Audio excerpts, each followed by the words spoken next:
இப்போது புதிய அறிமுகம் ஆச்சி ஹோட்டல் சாம்பார் 50 கிராம் ரூபாய் 20 மட்டுமே.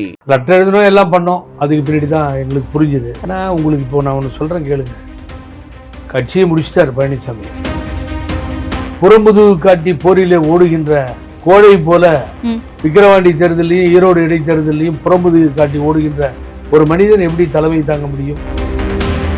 அழிப்பவருக்கு சொந்தம் இல்லை இயக்கம், அதை ஆதரித்து நிற்பவருக்கு சொந்தம். ஓகே, பட் ஆனா பேப்பர்ஸ்ல லீகலா அப்படிதானே சார் இருக்கு. என்ன பேப்பர்ல இருக்கு? தேர்தல் ஆணையத்துல அவரை பொதுச் செயலாளர்னு சொல்லிட்டு நான் இப்போ ரிசைன் பண்ணிட்டு அபர்ணாகிட்டே லெட்டர் கொடுத்துட்டு வெளியே போயிருக்கேன்.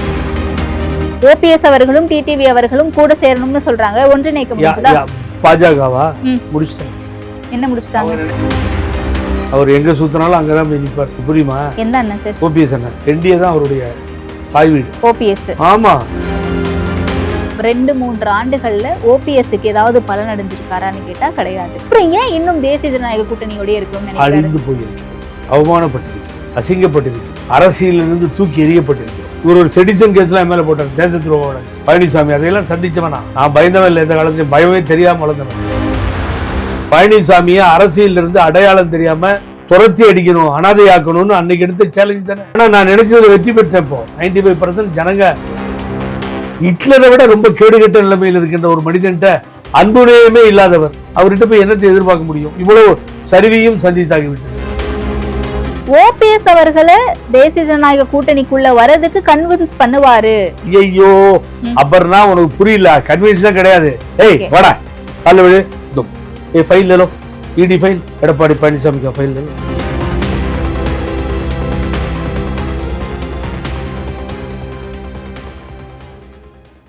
நேஷனல் ஆரோக்கியா எக்ஸ்போ அண்ட் நம்ம சென்னையில மணப்பாக்கத்தில் உள்ள ஹார்ட்ஃபுல்னஸ் இன்ஸ்டிடியூட் பாபுஜி மெமோரியல் ஆஸ்ட்ரமில் January 9 to 12. Click the link below and register. வணக்கம் சார். வணக்கம் அபர்ணா. டெபேட் சேனலுக்கு வணக்கம். வணக்கம். பார்க்கின்ற நேயர்களுக்கு நெஞ்சார்ந்த நன்றி. புத்தாண்டில் சந்திக்கிறேன். ஆமா சார். புத்தாண்டு வாழ்த்துக்கள். பார்க்கின்ற நேயர்களுக்கும் புத்தாண்டு. உங்களுக்கும் வாழ்த்துக்கள். ஒரு ஹாட்டான நியூஸோட சந்திக்கிறோம் நம்ம. அப்படியா? என்ன தெரியாத மாதிரியே கேக்குறீங்களே சார். உங்களோட அதிமுக ஒருங்கிணைப்பு குழுவுல ஒருவராக இருந்த உங்க நண்பராக இருந்த ஜேசிடி பிரபாகர் அவர்கள் தாவேகாவில் போய் இணைந்திருக்காரு. என்ன காரணம்? மனம் விட்டுட்டாரா? ஏன் தாவேகாவில் போய் இணைஞ்சிருக்காரு? இல்லை, அவர் நம்பிக்கை இழந்துட்டார். ஓகே. இனி ஏடிஎம்கேன்ற ஒரு தலைமையும் தலைவரும் வழி நடத்தி செல்வதில் கடினம்ன்றதை அவர் புரிஞ்சிட்டார். ஒன்றா தான் பேசணும். அவர் என்கிட்ட முடிவு பண்ணி சொன்னார். அதில் எங்கே போகிறதுன்ற ஒரு எண்ணத்தில் இருந்தார். கடைசியாக அவர் தாவேகாவுக்கு போகிறேன்னு என்கிட்ட சொன்னார். ஓகே. போய் சொல்லக்கூடாது சொன்னார். சேர்றதுக்கு முன்னாடி பேசினார். தனி ஒரு பாதையை தேடி நம்பிக்கை இழந்து அவர் செல்லும்போது அவர் ஒரு குழந்தையோ ஒரு சின்ன பையனோ உங்களை மாதிரி இருந்தால் ஒரு அட்வைஸ் பண்ணலாம். நான் அவர் ஒரு முதிர்ந்த தலைவர், புரட்சி தலைவர் எம்ஜிஆரோடு பயணம் செய்தவர், புரட்சி தலைவி அம்மா அவர்களோடு கழகத்தில் பணியாற்றியவர், அம்மா தலைமையின் கீழ் அப்படி இருந்தவர். ஆகவே சிலதெல்லாம் ஓபிஎஸ் அண்ணன் முடிவுகள்லாம் சரியில்லைன்னு வெளியில் வந்தோம். சரி, எல்லாரையும் சேர்க்கணும் அப்படின்ற மக்களுடைய எண்ணங்களுக்கு ஏற்ப ஒரு கமிட்டியை ஒருங்கிணைப்பு குழுன்னு நிறுவனம். அது எங்களோட அந்த கேசிபிலாம் கூட இருந்தார். கஜேந்திரன், கேசிபி. லெட்டர் எழுதணும் எல்லாம் பண்ணோம். அதுக்கு பின்னாடி தான் எங்களுக்கு புரிஞ்சுது. ஓகே. ஒருங்கிணைப்புக்கெல்லாம் அவங்க ரெடியாக இல்லை யாரும். ஏன்னா உங்களுக்கு இப்போ நான் ஒன்று சொல்கிறேன் கேளுங்க. கட்சியை முடிச்சிட்டார் பழனிசாமி. இனி இந்த கட்சி இருக்கிறதாகலாம் நீங்கள் நினைக்காதீங்க. அதுதான் ஏன் அப்படி நினைக்கிறீங்க? பிரதானமாக இன்னைக்கு எதிர்கட்சி அவங்க தானே. 117வது சட்டமன்ற தொகுதியில் பிரச்சாரம் நடக்குது. மக்களே இல்லை. முடியும் போது 117 பேர் கூட இல்லாத ஒரு நிலை. பெரிய பேருரை. புரட்சி தமிழன் எவனோ ஒருத்தன் கூவனா மதுரையில். அந்த புரட்சி தமிழன் பேசும்போது இலக்கியமான அந்த சொற்பொழிவையும் தமிழையும் கேட்டு பக்கத்தில் இருந்த மாவட்ட செயலாளர் மயக்கம் போட்டு தொப்புன்னு விட்டார். அவரை ரமணா தூக்கி விடுறார். மக்கள் பேச பேச கலையிறான். பேச ஆரம்பிக்கும் போது அவ்வளோ கூட்டம் இருக்குது. ஒரு கத்த ஆரம்பிச்ச உடனே எல்லாரும் கிளம்பி கூட்டத்தை வச்சு இது எல்லாமே இயல்பா எல்லா கட்சிகளுக்கும் நடந்தது தானே சார். ஆனா இதை வச்சு நம்ம வந்து அதிமுக கட்சியே இல்லை அப்படிங்கறது நம்ம சொல்ல முடியாதுல்ல. இப்ப இன்னைக்கு ஜேசிடி பிரபாகரன் போய் தாவேகாவுல இணைந்திருக்காரு அப்படின்னா அவரு ஓபிஎஸ் உடைய ஆதரவாளரா தான் இருந்திருக்காரு, அதிமுகவுல கிடையாதுல்ல. அப்போ ஓபிஎஸ் உடைய ஆதரவாளர்கள் தான் ஒவ்வொருத்தரா போய்கிட்டு இருக்காங்களா விலகி? ஓ அதிமுக இல்லைன்னா எடப்பாடி பழனிசாமி தலைமையில் இல்லைன்னு தான் சொல்ல வந்தேன்.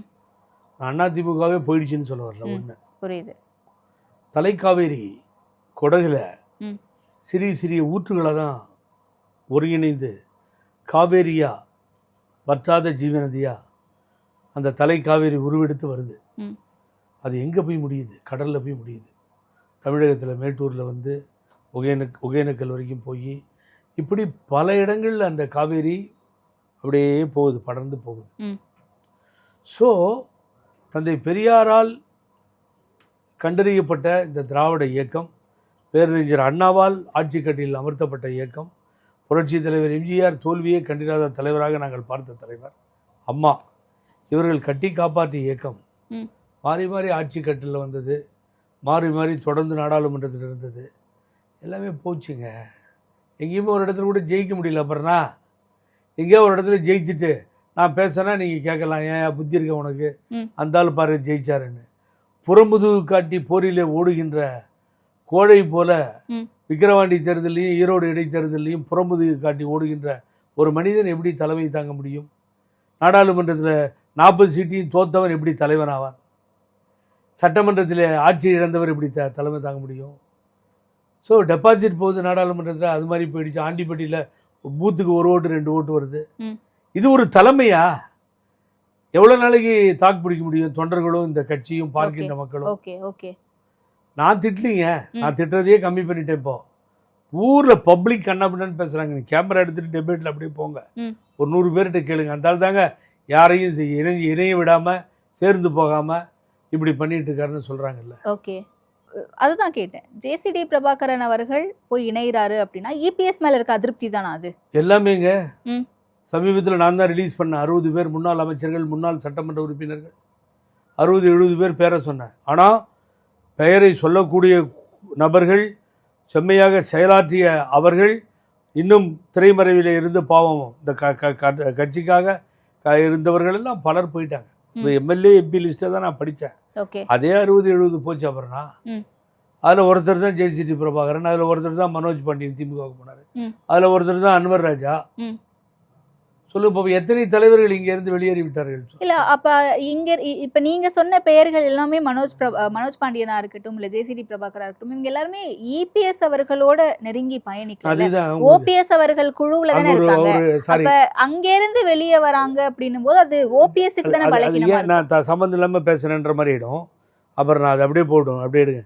இந்த தலைக்காவேரி எல்லா இடத்துலையும் ஓடுதுன்னு சொன்னேன்ல, அப்படிதாங்க. இது திராவிட இயக்கத்திலிருந்து வெளியேறி, தலைக்காவேரியிலிருந்து வெளியேறி, அதுதான் அனைத்து இந்திய அண்ணா திராவிட முன்னேற்ற கழகமாக, அதுக்கு பின்னால வைகோ அண்ணன் தலைமையில் மறுமலர்ச்சி திராவிட முன்னேற்ற கழகமாக, தேசிய முற்போக்கு திராவிடர் கழகமாக, எல்லாமே இந்த தலைவர்களை கொண்டு தானே செயல்படுது.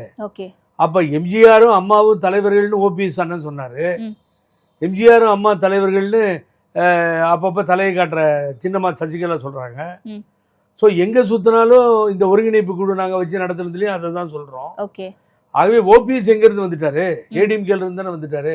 ஏன் நீங்கள் பிரித்து பார்க்குறீங்க? கட்சி எங்களோடதுங்க. அழிப்பவருக்கு சொந்தம் இல்லை இயக்கம், அதை ஆதரித்து நிற்பவர்களுக்கு சொந்தம். ஓகே, பட் ஆனால் பேப்பர்ஸில் லீகலாக அப்படி தானே சார் இருக்கு? என்ன பேப்பரில் இருக்கு? தேர்தல் ஆணையத்தில் அவரை பொதுச் செயலர்னு சொல்லிட்டு நான் இப்போ ரிசைன் பண்ணிட்டு அபர்ணாகிட்டே லெட்டர் கொடுத்துட்டு வெளியே போயிடுறேன். எந்த தேர்தல் ஆணையத்தில் சொல்லியிருக்கு? அவருக்கு 2-3 பிரஸ் டெஸ்க் அளவில் வச்சிருக்காரு பழனிசாமி. அவங்கள விட்டு பொதுச் செயலாளர்னு சொல்றாரு. சொல்றீங்க எந்த தேர்தல் ஆணையம் பொதுச் செயலாளர்னு சொன்னிச்சு? இதை தானே கத்திட்டு இருக்கான், கத்துறான் வேண்டாம் எல்லாரும். நீங்க எடுத்து வந்து கொடுங்க, சொல்லியிருக்கு பாருங்க, தேர்தல் ஆணையத்தில் காமிங்க. இப்பயும் அரசியலே முடிச்சுக்கிறேன் நான். உச்சநீதிமன்றம் சிவில் டிஸ்பியூட் கேஸ் முடிகிற வரைக்கும் அவர் சொல்லக்கூடாது. ஓகே, ஆனா நம்மளே பார்த்துருந்தோம், நீங்களும் பார்த்துருப்பீங்க நம்புறேன். தேர்தல் ஆணையத்துல இருந்து அஃபிஷியலா ஒரு சர்க்குலர் வரும்போது அதுல இபிஎஸ் அவர்களை ஜெனரல் செக்ரட்டரின்னு போட்டு ரிசைன் பண்ணிடுறேன்னு சொன்னேன். எடப்பாடி பழனிசாமின்னு விட்டுட்டு ஜெனரல் செக்ரட்டரின்னு போட்டிருக்க ஒரே ஒரு லெட்டர் காமிச்சிருக்கேன். ம். டிஸ்பியூட் ஃபைல் இருக்குமா அது, okay. That is bending before election commission dispute file. ம். டிஸ்பியூட் ஃபைல் 2 கட்சி சண்டை ஃபைலில் நிற்குது. ஏன் நிற்குதுன்னா கோர்ட்டில் கேஸ் போடுற வரைக்கும் டிசிஷன் எடுக்க முடியாது election commission. Okay okay. That is the case. ம். ம். இப்போ அன்புமணி ராமதாஸ் ஜெனரல் கவுன்சில் நடத்திட்டாருன்னு அவருக்கு அங்கீகாரம் மாதிரி கொடுத்தாங்க இல்லைங்களா, ம். எல்லாமே டிஸ்பியூட்டில் நிற்கும். அது அப்புறம் தான் முடிவுக்கு வரும். ஓகே. கோர்ட்டு சொல்லும்போது முடிவுக்கு வரும். இல்ல இப்ப இப்படியே போய்கிட்டு இருந்தா அதிமுகவுடைய நிலை என்னவா இருக்கும்ன்ற ஒரு கேள்வி வருது இல்ல எல்லாத்துக்கும். இப்படியே போனால் அதிமுக நிலை என்ன ஆகும்னா, ம். இன்னும் எடப்பாடி பழனிசாமியில் இருக்க அந்த அணி நிலைப்பாட்டோட இருக்கா, ம். இல்லை காணாம போகாம இன்னும் இருக்காது, ம். அது முடிஞ்சு போச்சுங்க. சார் நீங்களே சொல்றீங்க அவர் மனம் தளர்ந்து போய் ஒருங்கிணைக்க வாய்ப்பில்லைன்னு நம்பி தாவேகாவுல போய் இணைஞ்சிருக்காரு அப்படின்ட்டு. நீங்க மனம் தளரலையா? எவ்வளவு நாளா ட்ரை பண்ணிட்டு இருக்கீங்க? ஒன்றிணைக்க முடிஞ்சுதா? பல வழக்கு பாஜக வந்து பல முறை இங்க ட்ரை பண்ணிட்டு போறாங்க ஒன்றிணைக்கணும்னு. ஒன்றிணைக்க முடிஞ்சுதா? ஓபிஎஸ் அவர்களும் டிடிவி அவர்களும் கூட சேரணும்னு சொல்றாங்க. ஒன்றிணைக்க முடிஞ்சுதா? பாஜகவா ம். முடிச்சிட்டாங்க. என்ன முடிச்சிட்டாங்க? அவங்க நினைச்சதை எல்லா ஸ்டேட்லயும் முடிக்கிற மாதிரி முடிச்சிட்டாங்க. ம். இங்க முடிச்சிட்டாங்க, வேலை முடிஞ்சிருச்சு. ஓகே. கட்சியை உடைச்சி கட்சி இல்லாம பண்ணிட்டாங்க. ம். அதுதான் எய்மா பண்ணாங்க. கூப்பிட்டு பக்கத்துல உட்கார வச்சு பழனிசாமிய அவரே அனௌன்ஸ் பண்றாரு கூட்டணின்னு. ம். இவர் ஒருத்தர் மாலையை போடுறாரு, பார்ட்னருக்கு அவர் மாலையும் போடல, சாலும் போடல. ம். ஏன் அப்பயே பன்னீர்செல்வத்தை கூப்பிடுன்னு சொல்லி நீ வந்து உட்காரு, நீ உட்காருன்னு அவரால் சேர்த்து வைக்க முடியாதா? ம். செய்ய போறாருன்னு அப்படி ஒரு நியூஸ் வருது எனக்கு. அப்படியா? ஆமா, அது ஒத்து வர மாட்டேன்றாரு பழனிசாமின்ற மாதிரி நியூஸ் வருது. 4ஆம் தேதி வராரு. வராரு. அப்போ கூப்பிட்டு ம். எங்க அண்ணன் இருக்காருல்ல, ம். அவர் எங்க சுத்தினாலும் அங்கதான் போய் நிற்பார். ம். உங்களுக்கு புரியுமா? எந்த அண்ணன் சார்? ஓபிஎஸ் அண்ணன். ம்.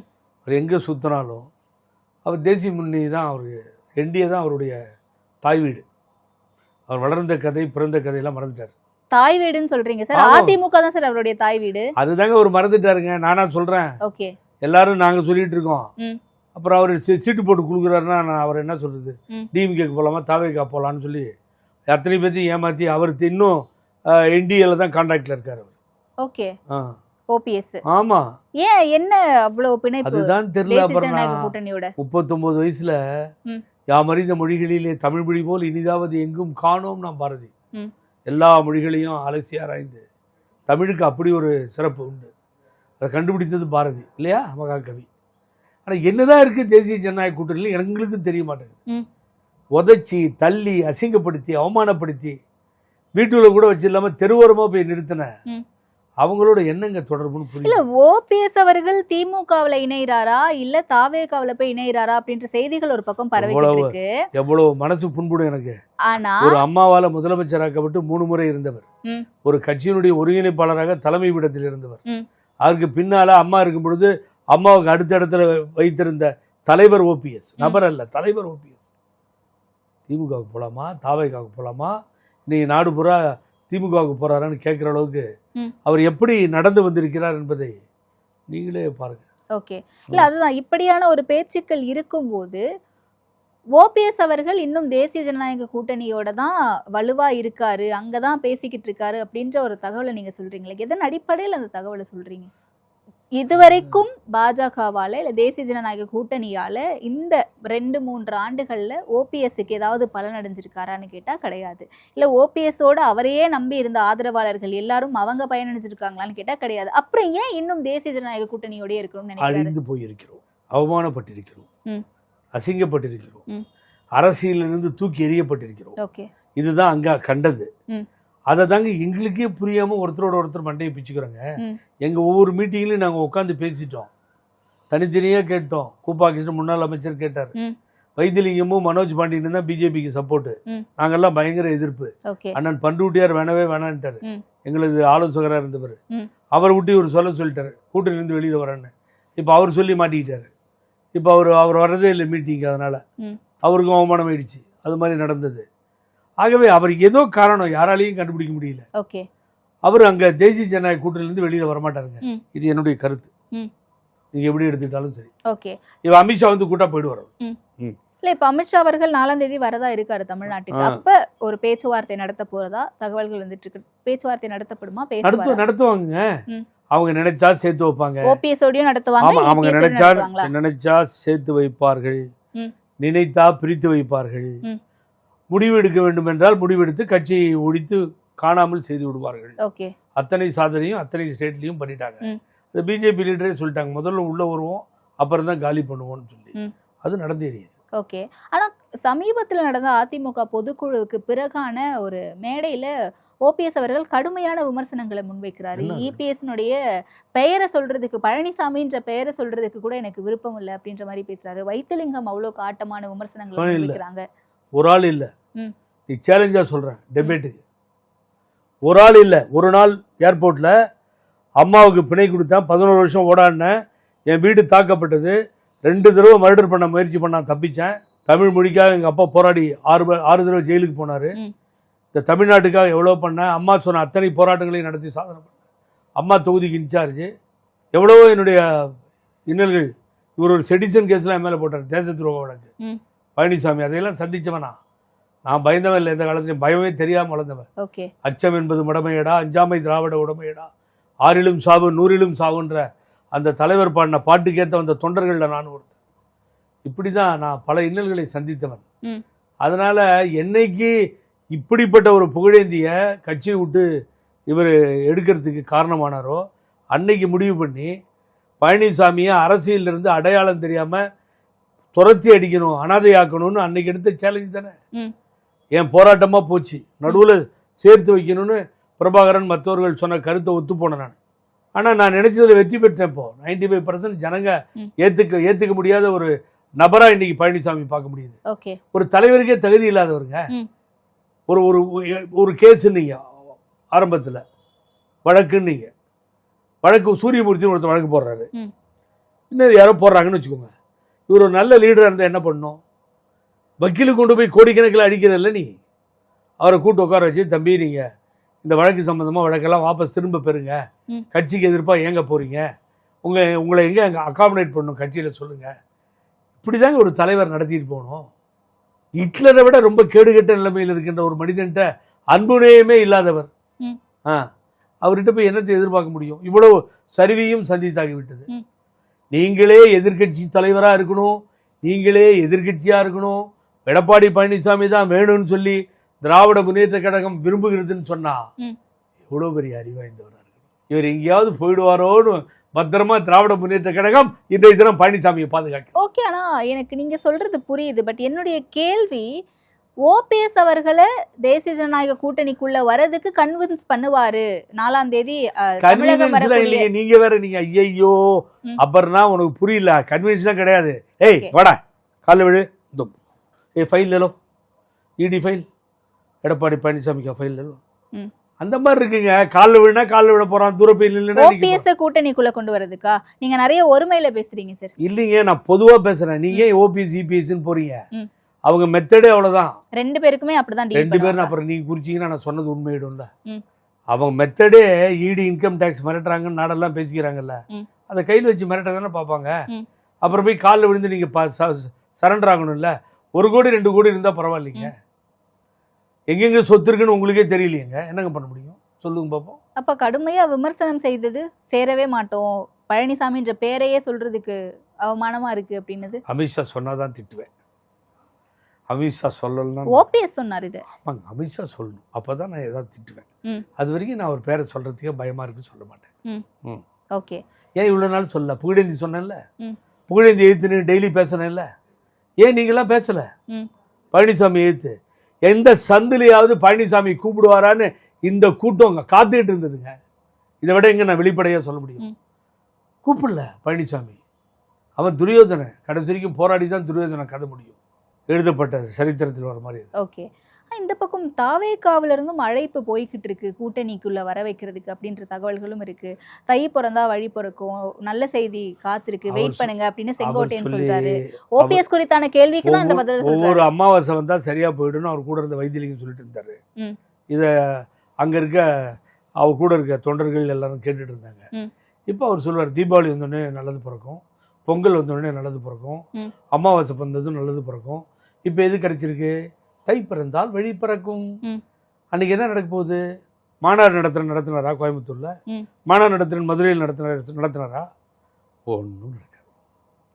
தை பிறக்கும், டிசம்பர் போயிடுச்சு, ஜனவரி வந்துடுச்சு, ஆனால் ஒன்றும் நடக்காது. எம்ஜிஆர் பிறந்தநாள் வரும், புரட்சி தலைவர் எம்ஜிஆர் பிறந்தநாள் ஜனவரி 17 வரும். ஓகே, இன்னும் விரைவில் நீங்களும் இணைய போறதா இருக்கீங்களாமே தாவே? அங்கெல்லாம் சுற்றிட்டு தான் வரப்போறீங்கன்னு எனக்கு தெரியும். அந்த ட்ரெயின் எங்கே போய் சுற்றினாலும் டெஸ்டினேஷனுக்கு வந்து சேர்ந்தாங்கன்றது எனக்கு தெரியும். திரு செங்கோட்டையன் அப்புறம் இது அவர்கள் வரைக்கும் கேட்காம சொல்றாரு, இருக்கேன்னு நினைச்சேன். அதான் திரு செங்கோட்டையன் அவர்கள் சொல்றாரு, விஜய் அவர்கள் சொல்றாங்க, இன்னும் பலரும் நம்ம கிட்ட பேசிக்கிட்டு இருக்காங்க, 30 வரதா பேர். இருக்காங்க அப்படின்னு 30 பேர் அவர் ரொம்ப டாப் லெவலில் இருக்காங்களா, மிடில் லெவலில் இருக்காங்களா, எந்த இடத்துல அதிமுகவில் அவர்கள் பார்ட்டுன்றது தெரியல. ஒரு 30 பேர் சேர போகிறாங்க. 2-3 அதிமுகவுல இருந்து தாவேகாவுக்கு ஒரு 30 பேர் போகிறாங்க தாவேகா. யார் அந்த 30 பேர்? அது தெரியல, தெரிஞ்சா நானே சொல்லிடுவேன். நான் ஏன் கவலைப்படுவேன்? முன்னாள் அமைச்சர்கள் இருக்காங்களா அந்த பட்டியல்ல? இருக்கலாம், 1-2 இருக்கலாம். முன்னாள் எம்எல்ஏக்கள் இருக்காங்க. முன்னாள் எம்எல்ஏக்கள், முன்னாள் அமைச்சர்கள் இருக்காங்க. ஓகே, வேற சார்? அவர் ஏன் அங்கே போகிறாங்கன்னா, பலருக்கு விஜய் கண்ணாபின்னான்னு பேசுகிறாங்களே தவிர அதை எல்லாரும் புரிஞ்சுக்கணும். என்னென்னா கண்டபடியெல்லாம் திட்டுறதெல்லாம் பார்க்குறேன். ஒரு ஆள் புதுசாக கட்சி ஆரம்பிச்சிருக்காரு, வாழ்க, உங்கள் கட்சி வளருக, நல்லபடியாக மேலே வாங்கன்னு சொல்கிறது இருக்காங்க. மக்கள் விரும்புகிறாங்க. அது உங்கள் ஏஜ் அந்த ஒரு 20 to 30 வயசுக்குள்ளே பார்த்தீங்கன்னா எல்லாரும் அவங்க அம்மா அப்பாவை வீட்டில் கன்வின்ஸ் பண்ண ஆரம்பிச்சிட்டான், இந்த தடவை விஜய்க்கு ஓட்டு போடுவோன்னு.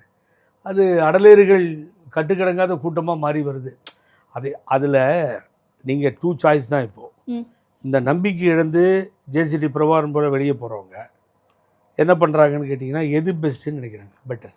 ஓகே, டிஎம்கேவா தாவேகா? காலகாலமாக நம்ம எதிர்த்து நின்றோம் டிஎம்கேவை. அப்படி எதிர்த்து நின்றதால தான் 58 ஆண்டுகள் திராவிட இயக்கங்கள் மாறி மாறி ஆண்டது. இன்றைக்கி அதுக்கு ஒரு பெரிய ஆபத்து வந்துட்டு. ஆனால் அதே நேரத்தில் விஜய் தந்தை பெரியாரை முன்வைக்கிறார், பெரியாரை பற்றி பேசுகிறார். தந்தை பெரியாரை பெருசாக ஓட்டு வருமோ இல்லையன்ற பயம் இல்லாமல் அது பண்ணுறார். அதே மாதிரி புரட்சித் தலைவர் எம்ஜிஆர் அவர்களையும் பேரறிஞர் அண்ணாவையும் முன்னிறுத்தி பிரச்சாரம் செய்கிறார். அம்மா வளர்த்த இயக்கம் அப்படி ஆகிப்போச்சுன்னு சொல்லி ஆதங்கப்படுகிறார். இது பூராவுமே எங்கள்கிட்ட இருந்த லீடர்ஷிப் தானே. நாங்கள் கொண்ட அதன் மூலம் வளர்க்கப்பட்ட ஈர்க்கப்பட்ட இந்த இயக்கத்தினுடைய லீடர்ஷிப் தானே இதெல்லாம். அந்த லீடர்ஷிப்பை அவர் நேற்று வந்து கட்சி ஆரம்பிச்சிருந்தா கூட அவர் ரசிகர்கள் பல வருஷமாக இருந்தவங்க காத்துட்டு இருந்தாங்க, கட்சி ஆரம்பித்தார். இதே லீடர்ஷிப்பை அவர் கொண்டாடுறப்போ என்ன தவறுன்னு கேட்டு போகிறாங்க. ஓகே, என்ன சொல்ல முடியணுமோ. ஆனா அதிமுகவை பலகீனப்படுத்தி அந்த இடத்துக்கு வரணும்னு நினைக்கிறாரு விஜய் அப்படிங்கறது பிரதான குற்றச்சாட்டா இருக்கு. அவர் மறுபடியும் தப்பு பண்றீங்க. நானும் எவ்வளவு தூரம் தான் என்ன திருத்திக்கிறதுன்னு தெரியல. அதிமுக தொண்டர்கள் இருக்காங்க, ஓகே, அதிமுக இருக்கு. எடப்பாடி தலைமையில ஒண்ணுமே இல்லை. பலவீனப்படுத்துறதுலாம் வேணாம், பலவீனப்பட்டு முடிஞ்சு போச்சு. இதை விட ஒரு லீடர், நேற்று வந்த லீடர், நீங்க பார்க்கின்ற கட்சி ஆரம்பித்த லீடர், பாஸ் டைம் வேஸ்ட் பண்ண ரெடியா இல்ல பாஸ், களத்திலே இல்லாத உங்ககிட்ட எல்லாம் பேசுறதுக்கு தயாரா இல்ல. பிரதான எதிர்கட்சியா இன்னைக்கு அதிமுக இருக்காங்கல்ல சார், எம்எல்ஏக்கள் வச்சிருக்காங்க சார். நம்ம லீகலா பார்த்தோம்னா அவங்க தான் சார் இன்னைக்கு எதிர்கட்சி. அவங்கள களத்துல இல்லன்னு எப்படி சொல்ல முடியும்? தேர்தல் முடிகிற வரைக்கும் அவங்க தான் எதிர்கட்சி. இந்த தேர்தல் முடிஞ்ச பின்னாடி எந்த கட்சின்னு யாருக்கும் தெரியாது. அதுக்கு பேர் பல பேர் காணாத போயிடுவான். நீங்க ஓட்டு போட்டதே தப்பு நினைக்கிறோம். 66 இடங்கள் ஜெயிச்சது அதிமுக, 55 பிளஸ் கூட்டணிக்கு 1 ரெட்டையில எழுந்தது. 66ல் 51 இடங்கள் திரும்ப சொல்லிட்டு இருக்கேன், பல மரமண்டையில் ஏற மாட்டேங்குது. 51 இடங்கள் 2வது முறையாக 3வது முறையாக வெற்றி பெற்ற இடங்கள். அப்ப எவ்வளவு இருக்கும்? 51 போச்சுன்னா மீதி 15. இந்த 15 இடங்கள் தான் நீங்க வந்து வெற்றி பெற்றது. புதுசா ஆட்சி போச்சு, ஆனா அதிகாரம் போச்சு, எல்லாம் போச்சு. ஆகவே ஒரு புதுசா இங்க ஒன்றும் பண்ணல. ஆகவே நிச்சயமா டெபாசிட் போயிடும். இல்ல இப்ப இன்னைக்கு வரைக்கும் கருத்து கணிப்புகள் வருதுல்ல, அதுல முதலமைச்சர் அப்படிங்கறதுல திரு மு.க. ஸ்டாலின் அவர்கள் இருக்காரு, 2ஆம் இடத்துல விஜய் இருக்காரு, 3ஆம் இடத்துல தான் இபிஎஸ் இருக்காரு. இதை எப்படி பாக்குறீங்க? 3ஆம் இடத்துல வாக்கு சதவீதத்துல கூட திமுக, தாவேகா, அதிமுக அப்படிங்கறத நம்மளால கருத்து கணிப்புகள்ல பார்க்க முடியாது. எந்த அளவுக்கு துல்லியம்னு நம்மளால கணிக்க முடியாது. பட் வர வரைக்கும் ரேஸ்ல 3 பேர் ஓடுறாங்கன்னா 1 2 3 தானே வரும். ஓகே, 3 ரொம்ப பேக்ல ஓடி வந்தா கூட 3ன்னு தான் சொல்லணும். அதுதான் பழனிசாமி.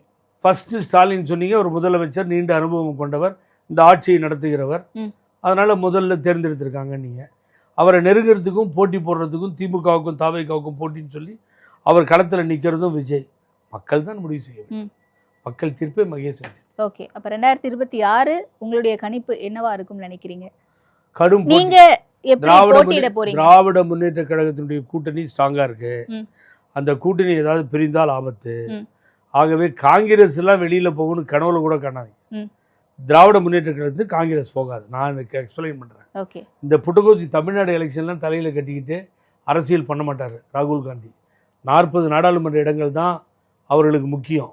இவங்க சும்மா இந்த கிணத்து தவளை மாதிரி ஏரி தவளை மாதிரி கத்திக்கிட்டு இருக்கணும். ஆகவே இவர்களை கண்டுகொள்ளப் போவதில்லை காங்கிரஸ். தாவேகா காங்கிரஸ் போகாது. அது என்னுடைய சரியான கருத்து கணிப்பு. இதையெல்லாம் காதுலயே வாங்க மாட்டாங்க காங்கிரஸ் தலைமை டெல்லியில். இங்கே ஒன்றும் வேலை இல்லாமல் கத்துது, அங்கே ஒன்றும் வேலை இல்லாமல் கத்துது. முன்னாள் அமைச்சர் காங்கிரஸ் தமிழ்நாடு அழகிரி ஃபைட் பண்ணார்ல ஒரு தடவை. முதல்வர் ஸ்டாலின்ட்டு தகராறுக்கே போனார். ஒன்றும் வேலை நான் காதுலயே வாங்கிக்க மாட்டாங்க. ஆகவே அந்த கூட்டணியெல்லாம் வராது. திருமாவளவன் வந்து விடுதலை சிறுத்தைகள் கட்சியினுடைய தலைவர் டிசைடட் ஃபேக்டராக இருப்பார். இன்னைய பாட்டில் தமிழ்நாட்டில் அதிகமான வாக்குகளும் ஒரு பெரிய செல்வாக்கும் உள்ள மாபெரும் தலைவராக அவர் இருக்கார். அதில் மாற்று கருத்து இல்லை. ஆகவே அப்படி அந்த கூட்டணி ஸ்ட்ராங்காக இருக்கிறதால அதை பயங்கரமாக எதிர்த்து போராட வேண்டிய சூழ்நிலை தாவேகாக்கு இருக்கிறது. அதற்கு வேண்டிய முயற்சியில் இறங்கிட்டார் விஜய். அதிமுகவுக்கு இல்லையா அந்த கட்டாயம்? அதிமுக ஒருங்கிணைந்த அதிமுகவாக எல்லா தொண்டர்களும் சேர்ந்திருக்கின்ற இயக்கமாக இணைந்திருக்கின்ற இயக்கமாக இது அப்படியே வந்திருந்தால் நீங்க சொல்றது தான் உண்மை.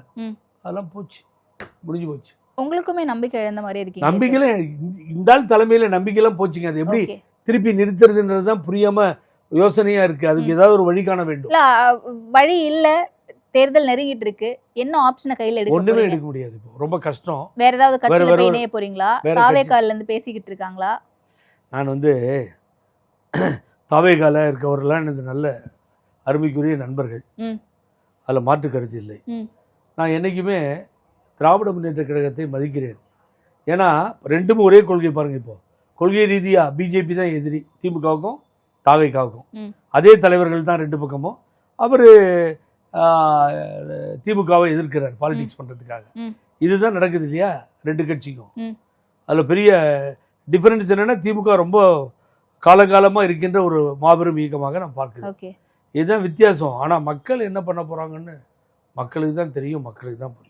ஓகே. ஸோ என்ன நடக்கும் அப்படிங்கிறத பொறுத்திருந்து பார்க்கலாம். நேரத்திற்கு நன்றி சார். ரொம்ப நன்றி. உங்களோட பேட்டியில் கலந்துக்கிட்டது மிக்க மகிழ்ச்சி. பார்க்கின்ற நேயர்களுக்கு நெஞ்சார்ந்த நன்றி.